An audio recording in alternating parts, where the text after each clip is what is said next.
طبعا بعتذر على صوت الكلاب الجميله اللي في الشارع، اللي دلوقتي احنا الساعه 4 الفجر، بس الكلاب ما شاء الله يعني عايشه حياتها جامد جدا. المهم نخش في موضوع على طول، وهو آه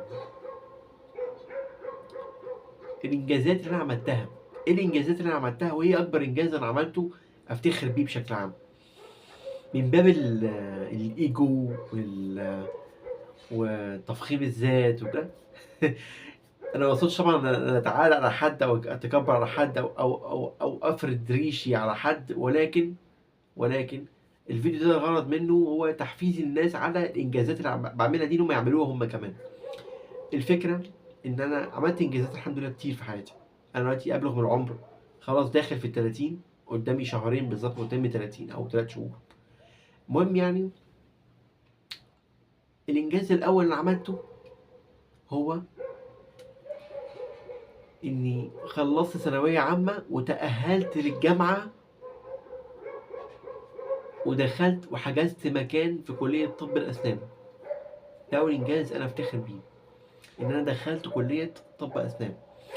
اي نعم، اي نعم دخلتها في جامعه خاصه بفلوس طبعا، دخلتها بفلوس في جامعه خاصه، ولكن يبقى ان مجموعي اهلني لكده. اي نعم مجموعي كان اقل من المستوى ان اخش جامعه حكوميه، ولكن دخلت جامعه خاصه والحمد لله مشيت حالي، مشي حالي واستمريت الحمد لله واتخرجت من الكليه. وده كان انجازي التاني، تخرجي من الكليه بعد عناء كبير جدا. انا قعدت في الكليه 3 سنين زياده عن آه عن المده اللي انا المفروض اقعد فيها. انا المفروض 5 سنين، قعدت في الكليه 8 سنين.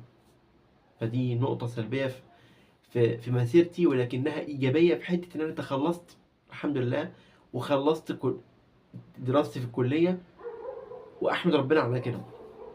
لان انا كنت اثناء الدراسه في الكليه كنت حاطط في دماغي فكره ان انا مستحيل اخلص كليه. خلاص انا كده كتب عليا ان انا اخلص ثانويه عامه والسلام عليكم شكرا، مش هكمل كليه. وجت لحظات يأس كبيره جدا في حياتي، خلتني اشك في الموضوع ده، اشك ان انا اخلص كليه واتخرج من الكليه، لحد الحمد لله ما ربنا نفخ في صوتي وخلصت كليه. ولكن يبقى أعظم إنجاز أنا عملته وأفتخر بيه أكتر من إنجاز دخول الكلية أو التخرج من الكلية بتاع طب أسنان. أكبر إنجاز في حياتي هو ترسيخ وتوطيد عادة القراءة، عادة القراية. أعظم إنجاز أنا أفتخر بيه. ليه بقى؟ لأن هو فتح عليا باب بعد كده قدام مستقبلا، بعد ترسيخ عادة القراءة، في إني أبتدي أصنع محتوى.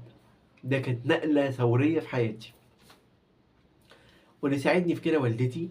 لان اصلا والدتي في الاساس هي مذيعه اصلا في التلفزيون، ف وفي نفس الوقت هي كاتبه وبتكتب في جرايد وصحف كبيره وكده.